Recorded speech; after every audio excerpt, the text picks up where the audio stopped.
My name is Terry Cole. I live on Christmas Tree Lane.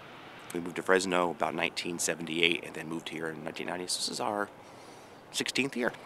The previous owners had decorations, but I enjoy decorating, so I've expanded the display every year. We always had. This year is more penguins.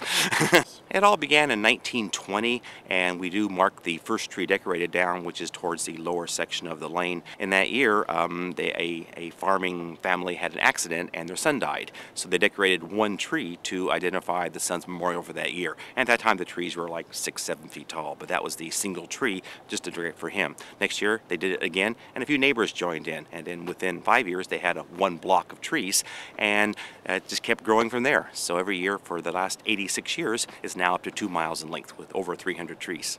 Well, the two most exciting nights are the two walkers' nights. We close the street to traffic, and we have 4 hours of just pedestrians, like a big giant festival get-together. So, and there are strolling carolers and people with dogs and everything. But the street is full, and that's the most fun time because many of the houses have parties and people are on their lawns and fireplaces, and so it's a very large social event.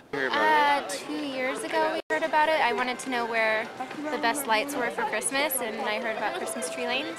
Our first year we drove through twice, so we can appreciate it a little bit more. I wanted to get out and walk. I didn't understand that you couldn't walk it at that time, but on the days that you can drive. But I just think there's a better appreciation when you can walk it. You get to see how all the families get together. And then with the traffic being so slow, it could be over an hour going through the whole lane, start and stop. And to me, that takes away a little bit of the magic when it's really busy. We always suggest coming, if you can, midweek, because it's still busy, but it's not jammed, and so you can kind of drive at a nice slow pace and enjoy the scenery a little bit more. So catch an on and off night like anything. Prime time is always congested, but everyone gets through.